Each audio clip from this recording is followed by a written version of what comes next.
ನೀವೀಗ ಕೇಳುತ್ತಿದ್ದೀರಾ ಮಾಹಿತಿ ಖಜಾನೆಯ ಕಾರ್ಯಕ್ರಮಗಳನ್ನು. ಮಾಹಿತಿ ಖಜಾನೆ ಯೂಟ್ಯೂಬ್ ವಾಹಿನಿಗೆ ನನ್ನೆಲ್ಲ ಸಂಯುಕ್ತರಿಗೂ ಆತ್ಮೀಯವಾದ ಸ್ವಾಗತ. ಇಂದು ನಾವು ಮತ್ತೊಂದು ಉಪಯುಕ್ತ ಮಾಹಿತಿಯೊಂದಿಗೆ ಬಂದಿದ್ದೇವೆ.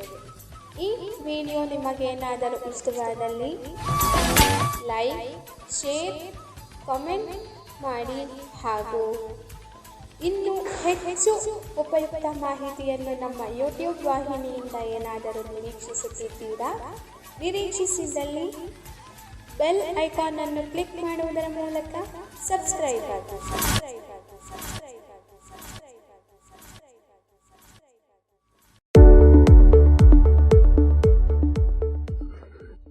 ಕೇಳುಗ ಬಂಧುಗಳೇ, ತಮ್ಮೆಲ್ಲರಿಗೂ ನಮಸ್ಕಾರ. ಮಾಹಿತಿ ಖಜಾನೆಯ ಇವತ್ತಿನ ಅಂಗೈಯಲ್ಲಿ ಆರೋಗ್ಯ ಕಾರ್ಯಕ್ರಮಕ್ಕೆ ತಮ್ಮೆಲ್ಲರನ್ನ ಸ್ವಾಗತಿಸ್ತಾ ಇರೋದು ನಿಮ್ಮ ಗೆಳೆಯ ಶರತ್. ಇವತ್ತು ನಿಮ್ಮ ಜೊತೆ ಆಗಿದ್ದೀನಿ ಸ್ನೇಹಿತರೆ. ಇವತ್ತು ಒಂದು ಅತಿ ಮುಖ್ಯವಾದಂತಹ ಮಾಹಿತಿ, ಕೊಂಚ ಚಿಕ್ಕ ಮಾಹಿತಿ ನಿಮಗಾಗಿ. ಚಿಕ್ಕದು ಅಂದರೆ ಕೇವಲ ಚಿಕ್ಕದಲ್ಲ, ನಮಗೆಲ್ಲ ಅತಿ ಅವಶ್ಯಕವಾದಂತಹ ಮಾಹಿತಿ. ಯಾಕಂದರೆ ಕಳೆದ ಸಂಚಿಕೆಯಲ್ಲಿ ನಾವು ಡೆಂಗ್ಯೂ ಜ್ವರದ ಬಗ್ಗೆ ತಿಳ್ಕೊಂಡಿದ್ವಿ. ಡೆಂಗ್ಯೂ ಜ್ವರದ ಪಕ್ಕದಲ್ಲೇ ಮತ್ತೊಂದು ಕಾಯಿಲೆ ಚಿಕನ್ ಗುನ್ಯಾ ಅಂತಕ್ಕಂಥದ್ದು. ಇದು ಏನ್ರಿ, ಚಿಕನ್ ತಿಂದ ತಕ್ಷಣ ಚಿಕನ್ ಗುನ್ಯಾ ಬರುತ್ತಾ ಅಂತ ಯೋಚನೆ ಮಾಡ್ತಾ ಇದ್ದೀರಾ? ಅದಕ್ಕೆ ಇಂತಹ ಸಂಚಿಕೆಗಳನ್ನು ಪೂರ್ತಿಯಾಗಿ ಕೇಳಬೇಕು, ಆವಾಗ ಮಾತ್ರ ನಿಮಗೆ ಅರ್ಥ ಆಗುತ್ತೆ. ಕೆಲವರು ಪಾಪ ನಂಬಿಕೆಯನ್ನು ಹುಟ್ಟಿಸಿರ್ತಾರೆ, ನಿಮಗೆ ಚಿಕನ್ ಗುನ್ಯಾ ಬರೋದು ಚಿಕನ್ ತಿನ್ನೋದ್ರಿಂದ, ಹಾಗಾಗಿ ಕೋಳಿಗಳನ್ನ ತಿನ್ನೋಕೆ ಹೋಗಬೇಡಿ ಅಂತ ಸುಳ್ಳು ಭರವಸೆಯನ್ನು ಹುಟ್ಟಿಸಿರ್ತಾರೆ. ಅದಕ್ಕೆ ನಾನಿವತ್ತು ನಿಮಗೆ ಪರಿಹಾರನ ತಂದಿದ್ದೀನಿ. ಅಂದರೆ ಯಾವುದರಿಂದ ಚಿಕನ್ ಗುನ್ಯಾ ಬರುತ್ತೆ, ಹೇಗೆ ಬರುತ್ತೆ ಅಂತ ನಾನು ನಿಮಗೆ ಇವತ್ತು ತಿಳಿಸೋನಿದ್ದೀನಿ ಸ್ನೇಹಿತರೆ. ಬನ್ನಿ, ಹೆಚ್ಚು ತಡ ಮಾಡದೆ ಇವತ್ತಿನ ಕಾರ್ಯಕ್ರಮವನ್ನು ಪ್ರಾರಂಭ ಮಾಡೋಣ. ಈ ಚಿಕನ್ ಗುನ್ಯಾ ಅಂತಕ್ಕಂತಹ ಕಾಯಿಲೆ ಏನಿದೆ, ಇದು ಕರ್ನಾಟಕದಲ್ಲಿ ಇತ್ತೀಚೆಗೆ ವರದಿಯಾಗಿತ್ತು. ನೀವೆಲ್ಲರೂ ಕೂಡ ಗಮನಿಸಿರ್ತೀರಿ. ಕರಾವಳಿಯಲ್ಲಿರ್ಬೋದು ಅಥವಾ ಮಲೆನಾಡಿನಲ್ಲಿರ್ಬೋದು, ಉತ್ತರ ಕರ್ನಾಟಕದಲ್ಲಿರ್ಬೋದು, ಹಾಗೆ ದಕ್ಷಿಣ ಕನ್ನಡದಲ್ಲಿ ಹೆಚ್ಚಾಗಿ ಈ ಪ್ರಕರಣಗಳು ಇತ್ತೀಚೆಗೆ ವರದಿಯಾಗಿತ್ತು. ಅವಾಗ ಪ್ರತಿನಿತ್ಯ ಈ ಕಸದ ಗಾಡಿಗಳು ಬರ್ತಿತ್ತು. ನೀವೆಲ್ಲರೂ ಕೂಡ ಗಮನಿಸಿರ್ತೀರಿ, ಸಿಟಿಗಳಲ್ಲಿ ಬರ್ತಿರುತ್ತೆ ಕಸದ ಗಾಡಿಗಳು.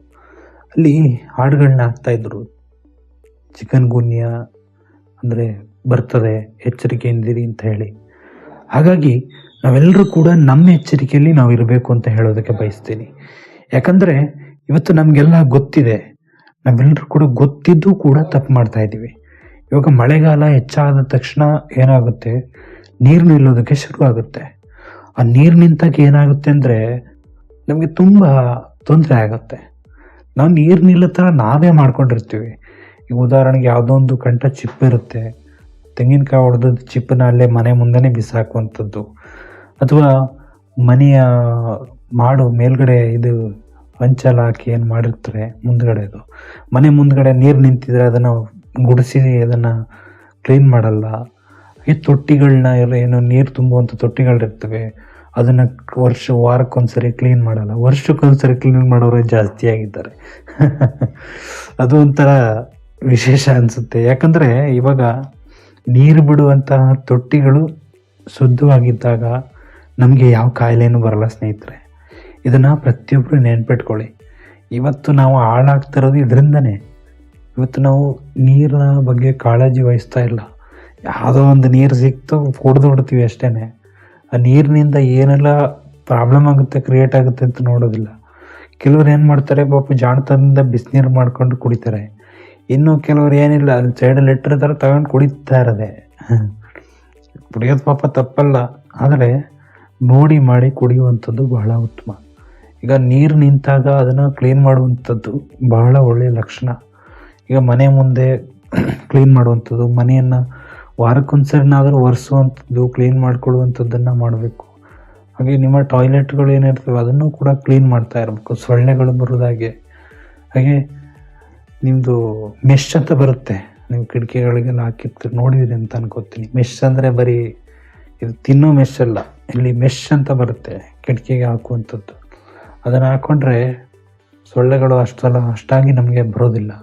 ಇನ್ನು ರಾಸಾಯನಿಕವಾಗಿ ಪದಾರ್ಥಗಳು ಏನೇನು ಇರ್ತವೆ, ಆಲೌಟು ಅದು ಇದನ್ನೆಲ್ಲ ಬಳಸೋಕೆ ಹೋಗ್ಬೇಡಿ ಜಾಸ್ತಿ. ಅದೆಷ್ಟು ಬೇಕೋ ಅಷ್ಟಕ್ಕೆ ಬಳಸ್ಕೊಳ್ಳಿ ಅಂತ ನಾನು ನಿಮಗೆ ಸಲಹೆ ಕೊಡ್ತೀನಿ.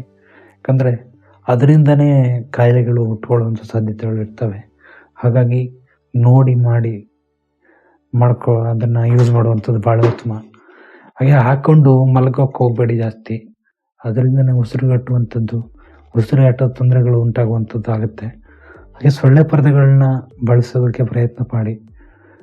ಹಾಗೆ ಹಾಸ್ಟೆಲ್ಗಳಲ್ಲಿರ್ತಾರೆ, ಹಾಸ್ಟೆಲ್ಗಳಲ್ಲಿ ಅಷ್ಟೇ ಕೆಲವೊಂದು ಹಾಸ್ಟೆಲ್ಗಳಲ್ಲಿ ಕ್ಲೀನೇ ಇರೋದಿಲ್ಲ. ಅದನ್ನು ಕೂಡ ಮಾಡಬೇಕಾಗುತ್ತೆ. ಕ್ಲೀನ್ ಇಲ್ಲ ಅಂದರೆ ತುಂಬ ತೊಂದರೆ ಆಗುತ್ತೆ. ಹಾಸ್ಟೆಲ್ ಸುತ್ತಮುತ್ತ ಆಗಿರ್ಬೋದು, ಅಥವಾ ಗಿಡ ಗಂಟಿಗಳು ಹುಲ್ಲು ಎಲ್ಲ ಬೆಳೆದಿರುತ್ತೆ. ಹಾಗೆ ಮೈದಾನಗಳಲ್ಲಿ ವಿಶೇಷವಾಗಿ ಅವೆಲ್ಲ ಸ್ವಚ್ಛ ಮಾಡಿಕೊಂಡ್ರೆ, ನಮಗೆ ನಾವೇ ಸ್ವಚ್ಛವಾಗಿ ಮಾಡಿಕೊಂಡ್ರೆ ಯಾವುದೇ ಸ್ವಚ್ಛತಾ ಅಭಿಯಾನ ಕೂಡ ಬೇಕಾಗಿಲ್ಲ ನಮಗೆ ಸ್ನೇಹಿತರೆ. ಇವತ್ತು ಸ್ವಚ್ಛತಾ ಅಭಿಯಾನ ಅಂತ ಮಾಡ್ತಾರೆ, ಒಂದು ದಿನಕ್ಕೆ ಮಾತ್ರ ಸೀಮಿತ ಆಗಿರುತ್ತೆ. ಹಾಗಾಗಿ ನಾವೆಲ್ಲರೂ ಕೂಡ ಎಚ್ಚೆತ್ಕೋಬೇಕಾಗಿದೆ. ಈಗಲೂ ಕೂಡ ಕಾಲ ಮಿಂಚಿಲ್ಲ. ಸೊ ನೀವು ಇನ್ನಾದರೂ ಎಚ್ಚೆತ್ಕೊಳ್ಳಿ ಅಂತ ಹೇಳೋದಕ್ಕೆ ಬಯಸ್ತೀನಿ. ಪ್ರಿಯ ಸ್ನೇಹಿತರೆ, ಈ ವೈರಾಣು ಏನಿದೆ, ಈಗ ಇದಕ್ಕೆ ಪರೀಕ್ಷೆ ಮಾಡೋದಕ್ಕೆ ಅಂತಲೇ ಕೆಲವೊಂದು ಸಂಸ್ಥೆಗಳಿರ್ತವೆ. ಆ ಸಂಸ್ಥೆಗಳ ಮೂಲಕ ನಾವು ರಕ್ತದ ಪರೀಕ್ಷೆಯನ್ನು ಮಾಡಿಸ್ಕೋಬೇಕು.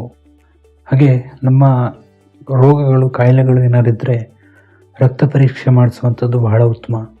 ಸೊ ನಿಮಗೇನೋ ಜ್ವರ ಬಂತು ಅಂತ ಹೇಳಿ ಅದನ್ನು ನೆಗ್ಲೆಕ್ಟ್ ಮಾಡೋದು, ಇವನ್ನೆಲ್ಲ ಮಾಡೋದಕ್ಕೆ ಹೋಗಬೇಡಿ. ಯಾವುದೇ ಕಾರಣಕ್ಕೂ ಕೂಡ ನೀವು ನೆಗ್ಲೆಕ್ಟ್ ಮಾಡಿದ್ರೆ ನಿಮ್ಮ ಆರೋಗ್ಯನ ನೀವೇ ಹಾಳು ಮಾಡ್ಕೊಳ್ತಿದ್ದೀರ ಅಂತ ಅರ್ಥ. ಸೊ ಇನ್ನಾದರೂ ಎಚ್ಚೆತ್ಕೊಳ್ಳಿ. ಎಷ್ಟೋ ಕಾಲ ಕಳೆದಾಯಿತು, ಇನ್ನು ಮುಂದೆ ಆದರೂ ಇಂತಹ ಕಾಯಿಲೆಗಳು ಬರ್ತವೆ ಅನ್ನುವಂಥ ಒಂದು ನಂಬಿಕೆ ನಿಮ್ಮಲ್ಲಿರಲಿ. ಸೊ ಕಾಯಿಲೆಗಳಿಗೂ ನಂಬಿಕೆನ ಸ್ವಾಮಿ ಅಂತ ಯೋಚನೆ ಮಾಡ್ತಿದ್ದೀರಾ? ಹೌದು ಸ್ನೇಹಿತರೆ, ಇವತ್ತು ನಾವು ಬದುಕಿರೋದೇ ಒಂದು ವಿಶೇಷ. ಅದರಲ್ಲೂ ನಡುವೆ ಕಾಯಿಲೆಗಳು ಅದು ಇದು ಅಂತ ಬರ್ತಾ ಇರುತ್ತೆ. ಹಾಗಾಗಿ ನಾವು ಪರೀಕ್ಷೆ ಮಾಡಿಸ್ಕೊಂಡು ನಮ್ಮ ಆರೋಗ್ಯನ ನಾವು ನೋಡ್ಕೋಬೇಕು. ಸೊ ನಾವು ಆರೋಗ್ಯವಾಗಿದ್ದರೆ ಏನು ಸಾಧನೆ ಬೇಕಾದರೂ ಮಾಡ್ಬೋದು ಸ್ನೇಹಿತರೆ. ಆರೋಗ್ಯನೇ ಇಲ್ಲ ಅಂದರೆ ಸಾಧನೆ ಮಾಡೋದಕ್ಕೆ ಸಾಧ್ಯನಾ? ನೀವೇ ಯೋಚನೆ ಮಾಡಿ. ಸೊ ನಾನು ಹೇಳೋ ಮಾತಲ್ಲಿ ಏನಾದರೂ ತಪ್ಪಿದರೆ ದಯವಿಟ್ಟು ಕ್ಷಮಿಸಿ. ಯಾಕಂದರೆ ಒಂದು ವಿಷಯ ಅಂದರೆ, ಕೆಲವರು ಆರೋಗ್ಯದ ಕಡೆ ಗಮನ ಕೊಡೋಲ್ಲ. ಅವರು ಕೇವಲ ಅವ್ರದ್ದು ಸಾಧನೆ ಅಷ್ಟೇ ಗುರಿಯಾಗಿರುತ್ತೆ. ಅದು ತಪ್ಪು ಸ್ನೇಹಿತರೆ. ನಿಮಗೆ ನಾನು ಸಾಧನೆ ಮಾಡಲೇಬೇಡಿ ಅಂತ ಹೇಳಲ್ಲ. ಆದರೆ ಸಾಧನೆ ಮಾಡೋದಕ್ಕೂ ಮೊದಲು ನಮ್ಮ ಆರೋಗ್ಯ ಚೆನ್ನಾಗಿರ್ಬೇಕಲ್ವ? ನೀವು ಖುಷಿ ಪಡಬೇಕಲ್ವ ನಿಮ್ಮ ಸಾಧನೆ ಕಂಪ್ಲೀಟ್ ಆದಮೇಲೆ? ನೀವೇ ಇಲ್ಲ ಅಂದರೆ ಸಾಧನೆ ಮಾಡಿ ಏನ್ರಿ ಪ್ರಯೋಜನ? ಯೋಚನೆ ಮಾಡಿ ಈಗಲಾದರೂ. ಇನ್ನು ಇಂತಹ ಸಂಸ್ಥೆಗಳಲ್ಲಿ ಏನು ರಕ್ತದ ಮಾದರಿಗಳನ್ನ ಪರೀಕ್ಷೆ ಮಾಡ್ತಾರೆ, ಅವುಗಳಲ್ಲಿ ಇತ್ತೀಚೆಗೆ ಸುಮಾರು 250 ಮಾದರಿಗಳನ್ನ ಪರೀಕ್ಷೆ ಮಾಡಿದ್ದಾರೆ. ಅದರಲ್ಲಿ ಸುಮಾರು 200 ಜನಕ್ಕೆ ಈ ಕಾಯಿಲೆ ಇರುವಂಥದ್ದು ಪತ್ತೆ ಆಗಿದೆ. ಇತ್ತೀಚೆಗೆ ನಮ್ಮ ಕರ್ನಾಟಕದಲ್ಲಿ ಬಂದಿತ್ತು ಈ ಚಿಕನ್ ಗುನ್ಯಾ ಅಂತಕ್ಕಂಥದ್ದು. ಸೊ ಇದರಲ್ಲಿ ತೀರಾ ಯೋಚನೆ ಮಾಡುವಂಥ ಪರಿಸ್ಥಿತಿ ಏನು ಬರಲ್ಲ. ಆದರೆ ಕೆಲವೊಂದು ಬಾರಿ ಸಾವಿನ ಪರಿಸ್ಥಿತಿಗಳು ಬರುವಂಥ ಸಾಧ್ಯತೆಗಳಿರ್ತವೆ. ಹಾಗಾಗಿ ನಿಯಮಿತವಾಗಿ ವೈದ್ಯರ ಬಳಿ ಪರೀಕ್ಷೆ ಮಾಡಿಸ್ಕೊಳ್ಳೋದು ಬಹಳ ಉತ್ತಮ ಅಂತ ಹೇಳ್ತೀನಿ. ಇನ್ನು ವೈದ್ಯಕೀಯ ಶಾಸ್ತ್ರದ ಪ್ರಕಾರ ಚಿಕನ್ ಗುನ್ಯಾ ಅಂತ ಅಂದರೆ ಬಾಗಿ ನಿಲ್ಲುವುದು ಅನ್ನುವಂಥ ಅರ್ಥ ಬರುತ್ತೆ. ಸೊ ಇದುವರೆಗೂ ನನಗೂ ಈ ರೀತಿ ಒಂದು ಅರ್ಥ ವಿಶೇಷ ಅನ್ನಿಸ್ತಾ ಇದೆ. ಇಲ್ಲಿ ವರದಿಯನ್ನು ನೋಡಿದಾಗ ಈ ರೀತಿ ನನಗೆಲ್ಲೂ ಕೂಡ ಕಂಡು ಬಂದಿಲ್ಲ. ಆದರೆ ವೈದ್ಯಕೀಯ ಶಾಸ್ತ್ರವನ್ನು ಅಧ್ಯಯನ ಮಾಡಿದಂಥವ್ರಿಗೆ ಇದ್ರ ಬಗ್ಗೆ ಎಲ್ಲ ಗೊತ್ತಿರುತ್ತೆ. ಚಿಕನ್ ಗುನ್ಯಾ ಅಂದರೆ ಬಾಗಿ ನಿಲ್ಲುವುದು ಅಂತ ಅರ್ಥ ಬರುತ್ತೆ ಅಂತ ಹೇಳ್ತಾರೆ. ಸೊ ಆದರೆ ನಾನು ಇದ್ರ ಬಗ್ಗೆ ನೋಡಿಲ್ಲ, ನನಗೆ ಗೊತ್ತಿಲ್ಲ. ಸೊ ಹಾಗಾಗಿ ಶೋರಾಗಿ ನಾನು ಇದನ್ನು ಹೇಳೋದಕ್ಕೆ ಹೋಗಲ್ಲ. ಯಾಕಂದರೆ ತಪ್ಪು ಮಾಹಿತಿ ಕೊಡುವಂಥದ್ದು ಮಹಾ ಅಪರಾಧ. ಹಾಗಾಗಿ ನಮಗೆ ಗೊತ್ತಿರೋಷ್ಟನ್ನ ಮಾತ್ರ ನಾವು ಹೇಳ್ತೀವಿ. ಇನ್ನು ಪಾಪ ಎಲ್ಲರೂ ಕೂಡ ನಂಬ್ಕೊಂಡಿರ್ತಾರೆ. ಆಗಲೇ ಹೇಳಿದಾಗೆ ಕೋಳಿಯಿಂದ ಕಾಯಿಲೆ ಬರುತ್ತೆ ಚಿಕನ್ ಗುನ್ಯಾ ಅಂತ. ಸೊ ಇದೇ ತಪ್ಪು ಕಲ್ಪನೆ ಅನ್ನೋದು. ಕೋಳಿಯಿಂದ ಚಿಕನ್ ಗುನ್ಯಾ ಬರೋದಿಲ್ಲ ರೀ, ನಮ್ಮ ಮನಸ್ಥಿತಿಯಿಂದ ಚಿಕನ್ ಗುನ್ಯಾ ಬರುತ್ತೆ. ಹೌದು, ಅವಾಗೆಲ್ಲ ಏನು ಹೇಳ್ತಾ ಇದ್ರು ಅಂದರೆ ಚಿಕನ್ನ ತಿನ್ನಬಾರ್ದು, ಚಿಕನ್ ಗುನ್ಯಾ ಬರುತ್ತೆ ಅಂತ ಹೇಳ್ತಿದ್ರು. ಸೊ ಚಿಕನ್ ಗುನ್ಯಾ ಅಂದ ತಕ್ಷಣ ಚಿಕನ್ನಿಂದನೇ ಬರುತ್ತೆ ಅನ್ಕೊಳ್ಳೋದು ಬಹಳ ತಪ್ಪು. ಮತ್ತೊಂದು ವಿಷಯ, ಈಗ ಏನಾದರೂ ಅಕಸ್ಮಾತಾಗಿ ನಿಮಗೆ ಏನಾದರೂ ಸೋಂಕು ತಗುಲಿತು ಅಂದರೆ ನಿಮ್ಮ ಸುತ್ತಮುತ್ತಲಿನ ವ್ಯಕ್ತಿಗಳು ಯಾರಿರ್ತಾರೆ ಅವರೆಲ್ಲರಿಗೂ ಕೂಡ ಬರುವಂತಹ ಸಾಧ್ಯತೆಗಳು ಹೆಚ್ಚಾಗಿರ್ತವೆ. ಹಾಗಾಗಿ ನೀವೇ ಪ್ರತ್ಯೇಕ ಕೋಣೆಯಲ್ಲಿದ್ದು ನಿಮ್ಮ ರೋಗವನ್ನು ವಾಸಿ ಮಾಡಿಕೊಳ್ಳುವಂಥದ್ದು ಬಹಳ ಉತ್ತಮ. ಇದು ತುಂಬ ಒಳ್ಳೆಯದು, ಯಾಕಂದರೆ ಎಲ್ರಿಗೂ ಕೂಡ ಹರಡ್ಬಿಟ್ರೆ ಅದನ್ನು ಕಂಟ್ರೋಲ್ ಮಾಡೋದು ತುಂಬ ಕಷ್ಟ ಆಗುತ್ತೆ. ಹಾಗಾಗಿ ಈಗಲೂ ಕೂಡ ಕೆಲವೊಂದು ಕಡೆ ಚಿಕನ್ ಗುನ್ಯಗಳು ಬಾಧಿಸ್ತಾ ಇದ್ದಾವೆ. ಹಾಗಾಗಿ ನಮ್ಮ ಎಚ್ಚರಿಕೆಯಲ್ಲಿ ನಾವಿರೋದು ಬಹಳ ಉತ್ತಮ. ಹಾಗಾಗಿ ನಿಯಮಿತವಾಗಿ ವರ್ಷಕ್ಕೊಮ್ಮೆ ಆದರೂ ನಿಮ್ಮ ರಕ್ತ ಪರೀಕ್ಷೆಗಳನ್ನ ಮಾಡಿಸ್ಕೊಳ್ಳುವಂಥದ್ದು, ಅಥವಾ ನಿಮ್ಮಲ್ಲಿ ಆರೋಗ್ಯದ ಏನು ತೊಂದರೆಗಳಿದ್ದರೆ ಅವುಗಳನ್ನ ಮುಕ್ತವಾಗಿ ವೈದ್ಯರ ಜೊತೆ ಚರ್ಚೆ ಮಾಡ್ತಕ್ಕಂಥ ಪ್ರಯತ್ನವನ್ನು ಪ್ರತಿಯೊಬ್ಬರು ಮಾಡಿ ಅಂತ ಕೇಳ್ಕೊಳಕ್ಕೆ ಬಯಸ್ತೀನಿ. ಯಾಕಂದರೆ ಕೆಲವ್ರು ಪಾಪ ಆರೋಗ್ಯವನ್ನು ಏನಾರು ಸಮಸ್ಯೆ ಇದ್ದರೆ ಅದನ್ನು ಹೇಳ್ಕೊಳ್ಳೋದೇ ಇಲ್ಲ, ವೈದ್ಯರು ಏನು ಅಂದ್ಕೊಳ್ತಾರೋ ಅನ್ನುವಂಥ ಕಲ್ಪನೆ ಅವೆಲ್ಲ ಬಿಟ್ಬಿಡಿ. ನೀವು ಆರೋಗ್ಯವಾಗಿದ್ದರೆ ಎಲ್ಲರೂ ನಿಮ್ಮನ್ನು ಮೆಚ್ಚುತ್ತಾರೆ ಸ್ನೇಹಿತರೆ. ಹಾಗಾಗಿ ಮುಕ್ತವಾಗಿ ವೈದ್ಯರ ಜೊತೆ ಮಾತಾಡಿ ಸ್ವಾಮಿ, ನಿಮಗೇನೂ ಆಗಲ್ಲ. ಈ ರೋಗ ಮುಖ್ಯವಾಗಿ ಎಜಿಟ್ ಅಂತಕ್ಕಂತಹ ಸೊಳ್ಳೆಯಿಂದ ಹರಡ್ತಕ್ಕಂಥ ಒಂದು ರೋಗ ಸ್ನೇಹಿತರೆ. ಇದು ಒಂದು ಸೊಳ್ಳೆ ಕಚ್ಚಿದ ತಕ್ಷಣ ಬರೀ ಒಬ್ಬ ವ್ಯಕ್ತಿನ ಮಾತ್ರ ಕಚ್ಚೋದಿಲ್ಲ ಸ್ನೇಹಿತರೆ, ಇದನ್ನು ನೆನ್ಪಿಟ್ಕೊಳ್ಳಿ ಪ್ರತಿಯೊಬ್ಬರು. ಈಗ ಸೊಳ್ಳೆ ಒಬ್ಬರಿಗೆ ಕಚ್ಚಿಬಿಡ್ತು ಅಂದರೆ ಪಕ್ಕದಲ್ಲಿ ಇನ್ನೊಬ್ಬ ಕೂತಿದ್ರೆ ಅವನಿಗೂ ಕಚ್ಚುತ್ತೆ. ಆದರೆ ಎಲ್ಲರೂ ಏನು ಅಂದ್ಕೊಂಡಿರ್ತಾರೆ ಅಂದರೆ ಇದೇನು ಮಾಮೂಲಿ ಸೊಳ್ಳೆ ಅಲ್ವಾ ಅಂತ. ನಮಗೆ ಸೊಳ್ಳೆಗಳ ಬಗ್ಗೆ ಗೊತ್ತಿಲ್ಲ. ಹಾಗಾಗಿ ಮುಖ್ಯವಾಗಿ ನಾವು ಸೊಳ್ಳೆಗಳ ಬಗ್ಗೆ ತಿಳ್ಕೊಳ್ಬೇಕು. ಸೊಳ್ಳೆಗಳು ಚಿಕನ್ ಗುನ್ಯಾ ಹರಡ್ತಕ್ಕಂಥ ಸೊಳ್ಳೆಗಳು ಅಂದರೆ ಚಿಕನ್ ಗುನ್ಯಾ, ಡೆಂಗ್ಯೂ ಅನ್ನೋ ಸಹ ಹರಡ್ತಕ್ಕಂಥ ಸೊಳ್ಳೆಗಳು, ಇವುಗಳೆಲ್ಲ ಯಾವ ರೀತಿ ಇರ್ತವೆ ಅಂತ ನಾವು ಕಲ್ಪನೆಯಲ್ಲಿ ನೋಡ್ಕೋಬೇಕು, ವೈದ್ಯರ ಬಳಿ ಕೇಳಿ ತಿಳ್ಕೊಬೇಕು. ಆವಾಗ ಮಾತ್ರ ನಾವು ಮುಖ್ಯವಾಗಿ ಇನ್ನೊಂದು ವಿಷಯ ಅಂದರೆ ನೀರು ನಿಲ್ಲೋ ಹಾಗೆ ಮಾಡಿಕೊಂಡ್ರೆ ಖಂಡಿತವಾಗ್ಲೂ ಚಿಕನ್ ಗುನ್ಯಾ ಅಲ್ಲ, ಬೇರೆ ಬೇರೆ ಕಾಯಿಲೆಗಳು ಕೂಡ ಬರ್ತವೆ. ಹಾಗಾಗಿ ನಮ್ಮ ಮನೆ ಮುಂದೆ ನೀರು ನಿಲ್ದಾಗೆ ನೋಡಿಕೊಂಡು ನಮ್ಮ ಮನೆಯ ಏನು ಕುಡಿಯೋ ನೀರಿನ ಏನು ಡ್ರಮ್ಮು ಅಥವಾ ಏನು ಇಟ್ಕೊಂಡಿರ್ತೀರಿ ಫಿಲ್ಟ್ರು ಅದನ್ನೆಲ್ಲ ನಿಯಮಿತವಾಗಿ ತೊಳಿತಾ ವಾರಕ್ಕೊಂದ್ಸರಿ ಏನಾದರೂ ತೊಳೆಯುವಂಥ ಪ್ರಯತ್ನವನ್ನು ಮಾಡಬೇಕು. ಕೆಲವ್ರು ಏನು ಮಾಡ್ತಾರೆ ಅಂದರೆ ಸುಮ್ಮನೆ ಏನೋ ಫಿಲ್ಟ್ರ್ ಇಟ್ಕೊಂಡಿರ್ತಾರೆ, ಫಿಲ್ಟರ್ ನೀರನ್ನು ಕುಡಿತಾರೆ ಅಷ್ಟೇ, ಅದನ್ನ ಕ್ಲೀನ್ ಮಾಡೋ ಅಂಥದ್ದು ಏನೂ ಇರಲ್ಲ. ಅದೆಲ್ಲ ತಪ್ಪಾಗುತ್ತೆ ಸ್ನೇಹಿತರೆ.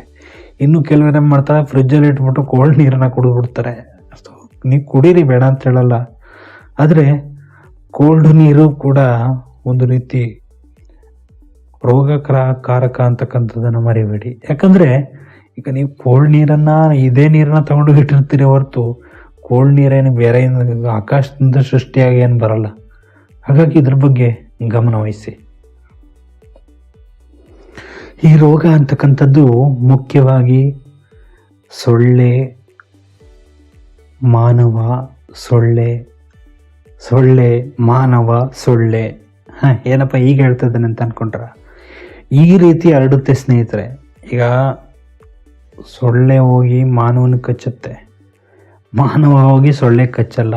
ಆದರೆ ಅದೇನು ಮಾಡುತ್ತೆ ಅಂದರೆ ಮತ್ತೆ ಬೇರೆ ಬೇರೆ ಸೊಳ್ಳೆಗಳು ಬಂದು ಕಚ್ಚೋದ್ರಿಂದ ಮಾನವನಿಂದ ಮತ್ತೆ ಇನ್ನೊಬ್ಬ ಮಾನವನಿಗೆ ಅದು ಕಚ್ಚುತ್ತೆ. ಅವಾಗ ಏನಾಗುತ್ತೆ, ಹರಡುದು, ಒಬ್ಬರಿಂದ ಒಬ್ಬರಿಗೆ ಹರಡುತ್ತೆ. ಇದನ್ನು ನೆನ್ಪಿಟ್ಕೊಳ್ಳಿ, ದಯವಿಟ್ಟು ಕೇಳ್ಕೊಳ್ತಾ ಇದ್ದೀನಿ ಸ್ನೇಹಿತರೆ. ಇನ್ನು ರೋಗದ ಲಕ್ಷಣವನ್ನು ನೋಡೋದಾದರೆ ತೀವ್ರ ಕೀಲು ನೋವು, ದಿಢೀರ್ ಜ್ವರ, ತಲೆನೋವು ಇವೆಲ್ಲ ಕಾಣಿಸ್ಕೊಳ್ಳುತ್ತೆ ಸ್ನೇಹಿತರೆ. ತೀವ್ರವಾಗಿ ಕೀಲು ನೋವು ಏನಾದರೂ ಕಾಣಿಸ್ಕೊಂಡ್ರೆ ತಕ್ಷಣ ವೈದ್ಯರನ್ನ ಸಂಪರ್ಕ ಮಾಡಿ ಇದ್ರ ಬಗ್ಗೆ ಸಲಹೆಯನ್ನು ಪಡ್ಕೊಳ್ಳಿ. ಅಷ್ಟೇ ಅಲ್ಲದೆ ನಿಮಗೆ ಬಿಟ್ಟು ಜ್ವರ ಬರ್ತಕ್ಕಂಥದ್ದು, ದಿಢೀರಂತ ಕಡಿಮೆ ಆಗುವಂಥದ್ದು, ಹಾಗೆ ವಿಪರೀತ ತಲೆನೋವು ಬಂದಾಗ ಎಲ್ಲರೂ ಕಾಫಿ ಕುಡಿಯೋದಕ್ಕೆ ಹೋಗ್ತಾರೆ, ಕಾಫಿ ಟೀ. ಅದಲ್ಲ, ನೀವು ತಲೆನೋವು ಅಂತ ಅಂದರೆ ನೀವು ಕೂಡಲೇ ವೈದ್ಯರನ್ನ ಸಂಪರ್ಕ ಮಾಡಬೇಕು. ಅಥವಾ ನೀವೇನೋ ವಿಕ್ಸ್ ಅಂತ ಹಚ್ಕೊಂಡು ಮಲಗಿಬಿಡ್ತೀರಿ. ಅದು ಮುಂದೆ ಗಂಭೀರವಾಗಿ ಆದಾಗ ನೀವು ವೈದ್ಯರ ಬಳಿ ಹೋಗ್ತೀರಿ. ಗಂಭೀರ ಆಗೋಕ್ಕೂ ಮೊದಲೇ ವೈದ್ಯರ ಬಳಿ ಸಲಹೆಯನ್ನು ತಗೊಂಡ್ರೆ ಬಹಳ ಉತ್ತಮ ಅಲ್ವಾ ಸ್ನೇಹಿತರೆ? ನಿಮ್ಮ ಪರಿಚಯಸ್ಥರು ವೈದ್ಯರು ಇರ್ತಾರೆ, ಅವ್ರ ಬಳಿ ನೀವು ಫೋನಲ್ಲೇ ಸಂಪರ್ಕ ಮಾಡಿ ಕೇಳ್ಕೊಳ್ಳಿ. ಅಥವಾ ಬರಲೇಬೇಕು ಅಂತ ಅಂದರೆ ಹೋಗಿ ಸಲಹೆಯನ್ನು ಪಡ್ಕೊಂಡು ಬನ್ನಿ ಸ್ನೇಹಿತರೆ. ನಾವು ಕೆಲಸ ಮುಖ್ಯ ಅಂತೀವಿ, ಆದರೆ ನಮ್ಮ ಆರೋಗ್ಯನ ನಾವು ಗಮನಿಸಲ್ಲ. ನಾವು ಆರೋಗ್ಯವಾಗಿದ್ದರೆ ತಾನೇ ಕೆಲಸ ಮಾಡೋಕ್ಕೆ ಸಾಧ್ಯ ಆಗೋದು. ನೀವೇ ಯೋಚನೆ ಮಾಡಿ. ಇನ್ನು ಉಸಿರು ಕಟ್ಟುವುದು, ಮಂಡಿ ನೋವು, ಚರ್ಮದಲ್ಲಿ ಬಿರುಕು ಇಂತಹ ಸಮಸ್ಯೆಗಳು ಉಂಟಾದರೂ ಕೂಡ ಇದು ಕೂಡ ಒಂದು ರೀತಿಯ ಚಿಕನ್ ಗುನ್ಯ ಲಕ್ಷಣಗಳಿರ್ತವೆ. ಹಾಗಾಗಿ ಕೂಡಲೇ ನೀವು ವೈದ್ಯರನ್ನ ಸಂಪರ್ಕ ಮಾಡಿ. ನೀವೇ ಒಂದು ತೀರ್ಮಾನ ತಗೋಬೇಡಿ. ನಮಗೆ ಮಂಡಿ ನೋವು ಆಗ್ತಾ ಇದೆ, ತಡಿಯಪ್ಪ ವಾಲಿನಿ ಹಚ್ಕೊಳ್ಳೋಣ, ನಮ್ಗೆ ಹೋಯ್ತದ ಕಣಪಾರ್ಯ, ನಾವು ಯಾಕೆ ವೈದ್ಯರ ಬಳಿ ಹೋಗ್ಬೇಕು ಅನ್ನೋ ತಾತ್ಸಾರನ ತೋರಿಸ್ಬೇಡಿ. ನೀವು ಮಂಡಿ ನೋವಿಗೆ ನೀವು ವಾಲಿನಿ ಹಚ್ಕೊಳ್ತೀರಿ, ಮತ್ತು ಇನ್ನೊಂದು ನೋವು ಕೀಲು ನೋವಿಗೆ ಪಾಪ ಯಾವುದೋ ಒಂದು ಮೆಡಿಕಲ್ ಮಾತ್ರೆ ತಂದು ಹೋಗ್ತೀರಿ. ಇದರಿಂದ ಏನು ಪ್ರಯೋಜನ ಇಲ್ಲ. ನೀವು ವೈದ್ಯರ ಬಳಿ ಸಲಹೆಯನ್ನು ತಗೊಂಡು, ಇದಕ್ಕೆ ಚಿಕನ್ ಗುನ್ಯಾ ಇದೆಯಲ್ಲ, ಇದಕ್ಕೆ ಯಾವುದೇ ಮೆಡಿಸಿನ್ ಇಲ್ಲ ಸ್ನೇಹಿತರೆ. ಹಾಗಾಗಿ ಎಲ್ಲರೂ ಕೂಡ ಇದನ್ನು ಮೆಡಿಸನ್ ಅಂತ ಹೇಳಿ ಏನು ಕಂಡುಹಿಡ್ದಿಲ್ಲ. ಹಾಗಾಗಿ ಇದ್ರ ಬಗ್ಗೆ ಎಚ್ಚರಿಕೆ ವಹಿಸಿ ದಯವಿಟ್ಟು. ಯಾಕಂದರೆ ಈಗ ನಾವು ಕೊರೋನಾದಲ್ಲಿ ಅನುಭವಿಸಿದ್ದೇವೆ, ನಮಗೆಲ್ಲ ಗೊತ್ತಿದೆ ಕೊರೋನಾ ಹೇಗಿತ್ತು, ಹೇಗಾಯಿತು, ಎಷ್ಟೋ ಜನರನ್ನ ಕಳ್ಕೊಂಡಿದ್ದೀವಿ ನಾವು ಅಲ್ವಾ. ಆದರೂ ಕೂಡ ನಮಗೆ ಬುದ್ಧಿ ಬಂದಿಲ್ಲ. ಈಗ ಕೊರೋನಾ ಹೋಗಿದೆ ಗುರು, ಕೊರೋನಾ ಇಲ್ಲ ಅಂತ ಎಂಜಾಯ್ ಮಾಡ್ತಾ ಇದ್ದೀವಿ. ಆದರೆ ಕೊರೋನಾ ಇಲ್ಲದೆ ಇರ್ಬೋದು ಸ್ನೇಹಿತರೆ. ನಮ್ಮ ಸುತ್ತಮುತ್ತ ನೂರಾರು ಕಾಯಿಲೆಗಳಿದೆ. ಹಾಗಾಗಿ ಎಚ್ಚರಿಕೆ ವಹಿಸೋದು ಬಹಳ ಉತ್ತಮ. ಇನ್ನು ಈ ವೈರಾಣು ಸುಮಾರು 7 ದಿನಗಳ ಕಾಲ ಜೀವಿತಾವಧಿ ಇರುತ್ತೆ ಇದಕ್ಕೆ ಸ್ನೇಹಿತರೆ. ಹಾಗಾಗಿ ಇದರ ಬಗ್ಗೆ ಎಚ್ಚರಿಕೆ ವಹಿಸಬೇಕು. ಇನ್ನೊಂದು ವಿಷಯ ಅಂದರೆ ಶಾಕಿಂಗ್ ವಿಷಯ, ನಿಮಗೆ ಏನಾಗುತ್ತೆ ಅಂದರೆ ವೈರಾಣು ಏನು ಅದು ಬೇರೆ ಬೇರೆ ವೈರಾಣುಗಳು ಉತ್ಪತ್ತಿಯಾಗುವಂಥ ಸಾಧ್ಯತೆಗಳಿರ್ತವೆ. ಈಗ ನಿಮ್ಮ ದೇಹಕ್ಕೆ ಆ ವೈರಾಣು ಬಂದು ಸೇರ್ಕೊಳ್ತು ಅಂದ ತಕ್ಷಣ ನಿಮಗೆ ಬೇರೆ ಬೇರೆ ವೈರಾಣುಗಳು ಬಂದು ಸೇರ್ಕೊಳ್ಳುವಂತಹ ಸಾಧ್ಯತೆಗಳು ಹೆಚ್ಚಾಗಿರ್ತವೆ. ಹಾಗಾಗಿ ಕೂಡಲೇ ವೈದ್ಯರನ್ನ ಸಂಪರ್ಕ ಮಾಡಿ. ನೀವು ನಿರ್ಲಕ್ಷ್ಯ ಮಾಡೋದಕ್ಕೆ ಹೋಗಬೇಡಿ. ನಿಮ್ಮ ಆರೋಗ್ಯವನ್ನು ಚೆನ್ನಾಗಿ ನೋಡ್ಕೋಬೇಕು ಸ್ನೇಹಿತರೆ. ಇವತ್ತು ನಾವು ಎಲ್ಲ ಬ್ಯುಸಿಯಾಗಿದ್ದೇವೆ, ನಮಗೆ ಏನೋ ಕೆಲಸ ತುಂಬ ಇದೆ, ಸುತ್ತಮುತ್ತ ಕೆಲಸ ಇದೆ, ನಮ್ಮ ಆರೋಗ್ಯನೇ ನಮಗೆ ಗಮನಿಸೋದಕ್ಕೆ ಟೈಮ್ ಇಲ್ಲ ಅಂದರೆ ಇನ್ಯಾರು ನೋಡ್ಕೊಳ್ತಾರೆ ಸ್ವಾಮಿ? ನಾವು ದುಡಿದು ಯಾರು ಕೊಡಬೇಕಾಗಿದೆ? ನಮ್ಮ ಜೀವನನೇ ನಾವು ಚೆನ್ನಾಗಿ ನೋಡ್ಕೋಬೇಕಾಗಿದೆ. ಅದನ್ನು ನೆನ್ಪಿಟ್ಕೊಳ್ಳಿ. ಇವತ್ತು ನಮ್ಮ ಹತ್ರ ದುಡ್ಡು ಇಲ್ಲದೆ ಇರ್ಬೋದು ಸ್ನೇಹಿತರೆ, ಮುಂದೊಂದು ದಿನ ದುಡ್ಡು ಬರುತ್ತೆ, ಆದರೆ ಆರೋಗ್ಯ ಮುಂದೆ ಬರಲ್ಲ. ನಿಮಗೆ ಏಜ್ ಆಗ್ತಾ ಇರುತ್ತೆ ಅಲ್ವಾ? ಏಜ್ ಏನು ಕಡಿಮೆ ಆಗುತ್ತೇನ್ರಿ? ಖಂಡಿತ ಕಡಿಮೆ ಆಗಲ್ಲ, ಏರ್ತಾನೆ ಇರುತ್ತೆ. ಇವತ್ತು 25 ಇರ್ಬೋದು, ನಾಳೆ 26, 27, 28, 29 ಈ ಥರ ಏರ್ತಾ ಇರುತ್ತೆ. ಯಾವತ್ತಾದರೂ 21, 23, 24 ಅಥವಾ 22, 21, 20 ಈ ಥರ ಇಳಿಯೋದು ನೋಡಿದ್ರ? ಖಂಡಿತವಾಗ್ಲೂ ಇಲ್ಲ ಸ್ನೇಹಿತರೆ. ಹಾಗಾಗಿ ನಾವು ನಮ್ಮ ಆರೋಗ್ಯನ ಚೆನ್ನಾಗಿ ನೋಡ್ಕೊಳ್ಳೋಣ ಅಲ್ವಾ. ಆದರೆ ಅಮೇರಿಕಾದಲ್ಲಿ ಇದಕ್ಕೆ ಔಷಧಿ ಇದೆ ಸ್ನೇಹಿತರೆ. ಅದು ಬಿಟ್ಟರೆ ಬೇರೆ ಕಡೆ ಎಲ್ಲೂ ಕೂಡ ಔಷಧಿ ಇಲ್ಲ. ಪ್ಯಾರಾಸಿಟಮಾಲ್ ಮಾತ್ರೆಗಳು ಅದೇದು ಕೊಡ್ತಾರೆ, ಆದರೆ ಅದು ಸಮಯ ಕಳೆದಂತೆ ವಾಸಿಯಾಗುತ್ತೆ ತಾನಾಗೆ. ಹಾಗಾಗಿ ನಾವು ಆಹಾರ ಕ್ರಮವನ್ನು ಚೆನ್ನಾಗಿ ಅನುಸರಿಸಬೇಕು. ನಾವು ಹಿಂದಿನ ಸಂಚಿಕೆಯಲ್ಲಿ ಆಹಾರ ಕ್ರಮಗಳ ಬಗ್ಗೆ ಎಲ್ಲ ಚರ್ಚೆ ಮಾಡಿದ್ದೇವೆ. ಹಾಗಾಗಿ ಹೆಲ್ತ್ ಆ್ಯಂಡ್ ಫಿಟ್ನೆಸ್ ಅಂತಕ್ಕಂಥ ಪ್ಲೇಲಿಸ್ಟ್ನಲ್ಲಿ ನಿಮಗೆ ಇದ್ರ ಬಗ್ಗೆ ಸಂಪೂರ್ಣ ಮಾಹಿತಿ ಸಿಗುತ್ತೆ. ಹಾಗಾಗಿ ಇನ್ನು ಯಾರು ಕೇಳಿಲ್ಲ, ಈ ಕೂಡಲೇ ಹೋಗಿ ಕೇಳ್ಕೊಳ್ಳಿ. ಸೊ ನಿಮ್ಮ ಟೈಮ್ ಸಿಗುತ್ತೆ. ನಿಮಗೆ ಟೈಮ್ ಸಿಕ್ಕಾಗ ಒಂದ್ಸರಿ ಪ್ಲೇ ಮಾಡಿ ನಿಮ್ಮ ಕೆಲಸಗಳನ್ನ ನೀವು ಮಾಡ್ಕೊಳ್ಳಿ ಸ್ನೇಹಿತರೆ. ಸೊ ನಮ್ಮ ಚಾನಲ್ನ ಉದ್ದೇಶನೇ ಇದು. ಕೇವಲ ನೋಡುಗರಿಗೆ ಮಾತ್ರ ಅಲ್ಲ, ಕೇಳುಗರು ಕೂಡ ಮುಖ್ಯ. ನಾವು ಕಿವಿಯಲ್ಲಿ ಕೇಳೋದು ಬಹಳ ಮುಖ್ಯ ಸ್ನೇಹಿತರೆ. ಕಿವಿಯಲ್ಲಿ ಕೇಳಲಿಲ್ಲ ಅಂದರೆ ನಮಗೇನು ಅರ್ಥ ಆಗಲ್ಲ. ಅದಕ್ಕೋಸ್ಕರ ನಾನು ಕೂಡ ನೋಡುಗರಿಗೆ ಅಂದರೆ ಕಾಣಿಸೋರು ಮಾಡ್ಬೋದು ಆ ಥರ, ಬಟ್ ನಾವು ಮಾಡೋಕ್ಕೋಗಲ್ಲ. ಯಾಕಂದರೆ ನಮಗಿದೆ ಸಾಕು ಸ್ವಾಮಿ. ನಾವು ಲೈವ್ ಬರ್ತಾ ಇರ್ತೀವಿ, ಅವಾಗ ಲೈವ್ ಕೂಡ ಬರ್ತಾ ಇರ್ತೀನಿ ಅವಾಗ. ನೀವೆಲ್ಲರೂ ಕೂಡ ನೋಡಿರ್ತೀರಿ, ಖುಷಿ ಪಟ್ಟಿರ್ತೀರಿ. ಸೊ ಮತ್ತೆ ಶೀಘ್ರದಲ್ಲಿ ಮತ್ತೆ ಲೈವ್ ಬರ್ತೀನಿ ನಾನು. ಆದರೆ ನಮಗೆ ಸಮಯದ ಅಭಾವ ಇದೆ ಸ್ನೇಹಿತರೆ. ಹಾಗಾಗಿ ಬರೋದಕ್ಕೆ ಆಗ್ತಾ ಇಲ್ಲ. ವಾರಕ್ಕೊಂದು ಲೈವ್ ಬರಬೇಕು ಅಂತ ಅನಿಸುತ್ತೆ, ಅಂದರೆ ನಿಮ್ಮ ಎಲ್ಲರ ಜೊತೆ ಮಾತಾಡಬೇಕು ಅಂತ. ಬಟ್ ಯಾರು ಕೂಡ ಕಮೆಂಟ್ ಮುಖಾಂತರ ನಮ್ಮನ್ನು ಮಾತಾಡ್ಸೋಕೆ ಬರೋದಿಲ್ಲ. ಆದರೂ ಕೂಡ ನಾವು ಒಂದು ಮಾಹಿತಿ ನೀಡ್ತಾ ಇರ್ತೀವಿ ಅವಾಗ. ನೀವೆಲ್ಲರೂ ಕೂಡ ಕೇಳುಗರು ಕೇಳ್ತಾ ಇರ್ತೀರಿ. ವಿಶ್ವಾಸದಿಂದ ಸಬ್ಸ್ಕ್ರೈಬ್ಗಳು, ಪ್ರೀತಿ, ವಿಶ್ವಾಸ ನಿಮ್ಮದೆಲ್ಲ ಕೂಡ ಇದ್ದೇ ಇರುತ್ತೆ. ನಮ್ಮ ಚಾನಲ್ ಮೇಲೆ ಹೀಗೆ ಇರಲಿ ಸ್ನೇಹಿತರೆ, ಅಷ್ಟೇ ಕೇಳ್ಕೊಳ್ಳೋದು. ಸೊ ಇರೋವರೆಗೂ ಒಳ್ಳೆ ಮಾಹಿತಿಗಳನ್ನ ಕೊಡೋಣ, ನಮಗೆ ತಿಳಿದಷ್ಟು ಅನ್ಕೊಡೋಣ, ತಪ್ಪು ಮಾಹಿತಿಯನ್ನು ಕೊಡೋದಂತೂ ಬೇಡ ಅಂತ ನನ್ನದೊಂದು ಪ್ರಾರ್ಥನೆ, ನನ್ನ ಒಂದು ಉದ್ದೇಶನೇ ಅದು. ನಾನು ತಿಳ್ಕೊಂಡು ಮಾಹಿತಿ ಕೊಡೋದು. ನಾನು ಸುಮ್ಮನೆ ಬಂದು ಇಲ್ಲಿ ಮಾತಾಡಲ್ಲ ಸ್ನೇಹಿತರೆ, ಇದು ನಿಮಗೆಲ್ಲ ನೆನಪಿರಲಿ. ಈ ಕಾಯಿಲೆ ಸಾವು ತರಲ್ಲ, ಆದರೂ ಕೂಡ ಏನಾಗುತ್ತೆ ಅಂದರೆ ವೈದ್ಯರು ಪಾಪ ತುಂಬ ಶ್ರಮ ಪಡ್ತಾರೆ ಅವಳಿಗೆ ಜ್ವರ ಮತ್ತು ನೋವನ್ನು ಕಡಿಮೆ ಮಾಡಬೇಕು ಅಂತ. ಒಂದು ವೇಳೆ ಅದು ಮೆದುಳಿಗೆ ತಗಲಿಬಿಟ್ರೆ ಸಾವು ಸಂಭವಿಸುವಂಥ ಸಾಧ್ಯತೆಗಳು ಇರ್ತವೆ ಸ್ನೇಹಿತರೆ. ಹಾಗಾಗಿ ನಾವು ಮೆದುಳಿಗೆ ತಗುಲುವಂಥ ಮೊದಲೇ ಅದರ ಬಗ್ಗೆ ಎಚ್ಚರಿಕೆ ವಹಿಸಬೇಕಾಗಿದೆ. ಸೊ ಇದು ನಿಮ್ಮೆಲ್ಲರ ಗಮನದಲ್ಲಿರಲಿ ಸ್ನೇಹಿತರೆ. ನೀವು ಇಂತಹ ಪರಿಸ್ಥಿತಿಯಲ್ಲಿ ಯಾರೂ ಕೂಡ ಏನೂ ಮಾಡೋಕ್ಕಾಗಲ್ಲ. ಮೆದುಳಿಗೆ ತಗುಲೋ ಮೊದಲೇ ನೀವು ಎಚ್ಚೆತ್ಕೊಂಡು ವೈದ್ಯರ ಬಳಿ ಇದಕ್ಕೆ ಪರಿಹಾರನ ಕಂಡುಕೊಳ್ಳೋದು ಬಹಳ ಉತ್ತಮ. ವೈದ್ಯರು ಹೇಳಿದಂಥ ಆಹಾರ ಕ್ರಮಗಳನ್ನ ಅನುಸರಿಸಿದ್ರೆ ಖಂಡಿತವಾಗ್ಲೂ ಇದರಿಂದ ಪಾರಾಗೋದಕ್ಕೆ ಸಾಧ್ಯ ಇದೆ ಸ್ನೇಹಿತರೆ. ಇನ್ನು ಕೊನೆಯದಾಗಿ ಹೇಳೋದಾದರೆ, ನಾವು ಇದು ಫ್ರಾನ್ಸ್ನಲ್ಲಿ ಈ ರೀತಿಯ ಸಾವು ಸಂಭವಿಸಿರುವಂಥ ಪ್ರಕರಣಗಳು ಕಂಡು ಬಂದಿದೆ ಸ್ನೇಹಿತರೆ. ಹಾಗಾಗಿ ನಾವು ಇದರ ಬಗ್ಗೆ ಎಚ್ಚರಿಕೆ ವಹಿಸೋದು ಬಹಳ ಉತ್ತಮ. ಮುಖ್ಯವಾಗಿ ಮನೆಯ ಮೇಲ್ಗಡೆ ಅಥವಾ ಮಾಳಿಗೆಗಳಲ್ಲಿ ನೀರು ನಿಲ್ಲದ ಹಾಗೆ ನೋಡ್ಕೊಳ್ಳೋದು. ಹಾಗೆ ಎಸ್ತಿರ್ತಾರೆ ಟೈರ್ಗಳನ್ನ, ಆ ಟೈರಲ್ಲಿ ನೀರು ತುಂಬಿರೋದನ್ನು ಚೆಲ್ಲಿ ಕ್ಲೀನ್ ಮಾಡುವಂಥದ್ದು. ಹಾಗೆ ತೊಟ್ಟಿಗಳನ್ನ ಮುಚ್ಚೋದಿಲ್ಲ, ಕೆಲವರು ಮೇಲ್ಗಡೆ ತೊಟ್ಟಿ ಇರುತ್ತೆ, ಅದರಿಂದನೇ ಪಾಪ ನೀರು ತಗೊಂಡು ಕುಡಿತಾ ಇರ್ತಾರೆ. ಅದೇ ಇಂಪಾರ್ಟೆಂಟು, ತೊಟ್ಟಿಯನ್ನು ಮುಚ್ಚಬೇಕಾಗುತ್ತೆ, ಮುಚ್ಚಿ ಯೂಸ್ ಮಾಡೋದು ಬಹಳ ಉತ್ತಮ. ಆದರೆ ಬಾವಿಗಳನ್ನೆಲ್ಲ ಮುಚ್ಚೋಕ್ಕಾಗಲ್ಲ, ಅದರಲ್ಲಿ ಏನು ಸ್ವಲ್ಪ ತುಂಬ ಕ್ಲೀನಾಗಿರುತ್ತೆ, ಏನೋ ತೊಂದರೆ ಇರಲ್ಲ. ಆದರೆ ತೊಟ್ಟಿಗಳೇನಿರುತ್ತೆ ಅದು ಬೇಗ ಸೊಳ್ಳೆಗಳು ಅಲ್ಲಿಗೆ ಹೋಗುವಂಥ ಸಾಧ್ಯತೆ ಇರುತ್ತೆ. ನೀರು ನಿಂತಿದೆ ಅಂತ ತಿಳ್ಕೊಂಡು ಅಲ್ಲಿ ಸೊಳ್ಳೆಗಳು ಬೆಳೆಯೋದಕ್ಕೆ ಪ್ರಾರಂಭ ಆಗುತ್ತೆ. ಹಾಗೆ ಸೊಳ್ಳೆ ಪರದೆ, ಮೈ ಮುಚ್ಚುವಂಥ ಬಟ್ಟೆಗಳನ್ನ ಧರಿಸುವಂಥದ್ದು ಬಹಳ ಉತ್ತಮ. ಸೊಳ್ಳೆಗಳನ್ನ ಕಡಿಯದಾಗೆ ನೋಡ್ಕೋಬೇಕು. ಇದು ಬಹಳ ಉತ್ತಮವಾದಂಥ ಅಭ್ಯಾಸ ಅಂತ ಹೇಳೋದಕ್ಕೆ ಬಯಸ್ತೀನಿ. ಇದಾಗಿತ್ತು ಸ್ನೇಹಿತರೆ ಇವತ್ತಿನ ಅಂಗೈಯಲ್ಲಿ ಆರೋಗ್ಯ ಕಾರ್ಯಕ್ರಮದಲ್ಲಿ. ಚಿಕನ್ ಗುನ್ಯಾ ಅಂದರೆ ಏನು, ಚಿಕನ್ ಗುನ್ಯಾದಿಂದ ಏನೆಲ್ಲವಾಗುತ್ತೆ ಅಂತಕ್ಕಂಥದ್ದನ್ನು ತಿಳ್ಕೊಂಡಿದ್ದೇವೆ. ಮಾನವರ ತಪ್ಪು ಕಲ್ಪನೆ ಚಿಕನ್ ತಿನ್ನೋದ್ರಿಂದ ಚಿಕನ್ ಗುನ್ಯಾ ಬರುತ್ತೆ ಅಂತ, ಇದು ಖಂಡಿತವಾಗ್ಲೂ ಶುದ್ಧ ಸುಳ್ಳು ಸ್ನೇಹಿತರೆ. ಹಾಗಾದರೆ ಮತ್ತೆ ಶನಿವಾರದ ಕಾರ್ಯಕ್ರಮದಲ್ಲಿ ಭೇಟಿಯಾಗೋಣ. ಅಲ್ಲಿವರೆಗೂ ಮಾಹಿತಿ ಖಜಾನೆಯ ಕಾರ್ಯಕ್ರಮಗಳನ್ನ ಕೇಳ್ತಾ ಇರಿ. ಯಾಕೆ ಕಾದಂಬರಿ ಬರ್ತಾ ಇಲ್ಲ ಅಂತ ಕೇಳ್ತಾ ಇದ್ರಿ.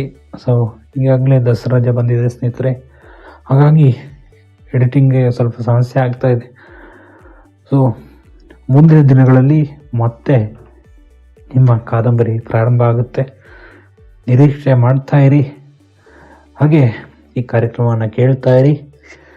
ಇನ್ನೂ ಸಬ್ಸ್ಕ್ರೈಬ್ ಮಾಡ್ಕೊಂಡಿಲ್ಲ ಅಂದರೆ ನಿಮಗೆ ಈ ನಮ್ಮ ಒಂದು ಪ್ರಯತ್ನ ಇಷ್ಟ ಆಯಿತು ಅಂದರೆ ಸಬ್ಸ್ಕ್ರೈಬ್ ಮಾಡ್ಕೊಳ್ಳಿ. ಕರೆಂಟ್ ಸೆಟ್ಟಿಂಗಲ್ಲಿ ಆಲ್ ಅಂತ ಸೆಲೆಕ್ಟ್ ಮಾಡ್ಕೊಳ್ಳಿ. ಆವಾಗ ಮಾತ್ರ ನಾವು ಅಪ್ಲೋಡ್ ಮಾಡುವಂಥ ಎಲ್ಲ ವಿಡಿಯೋ ನೋಟಿಫಿಕೇಷನ್ನ ನೀವೇ ಮೊದಲು ನೋಡ್ಬೋದು, ಎಲ್ರಿಗಿಂತ ಮೊದಲು ನೀವೇ ನೋಡ್ಬೋದು. ಹಾಗೆ ಎಲ್ಲ ಫ್ರೀ ಆಗಿರುತ್ತೆ, ₹1 ಕೂಡ ನಿಮ್ಮಿಂದ ಖರ್ಚಾಗೋದಿಲ್ಲ ಅಂತ ನಾನು ಭರವಸೆ ಕೊಡ್ತೀನಿ. ಹಾಗಾದರೆ ಮುಂದಿನ ಕಾರ್ಯಕ್ರಮದಲ್ಲಿ ಭೇಟಿಯಾಗೋಣ. ನಮಸ್ಕಾರ. ಎಲ್ಲರೂ ಆರೋಗ್ಯವಾಗಿರಿ, ಆರೋಗ್ಯವೇ ಭಾಗ್ಯ. ಎಲ್ರಿಗೂ ಒಳ್ಳೆಯದಾಗಲಿ. ಜೈ ಹಿಂದ್, ಜೈ ಕರ್ನಾಟಕ ಮಾತೆ.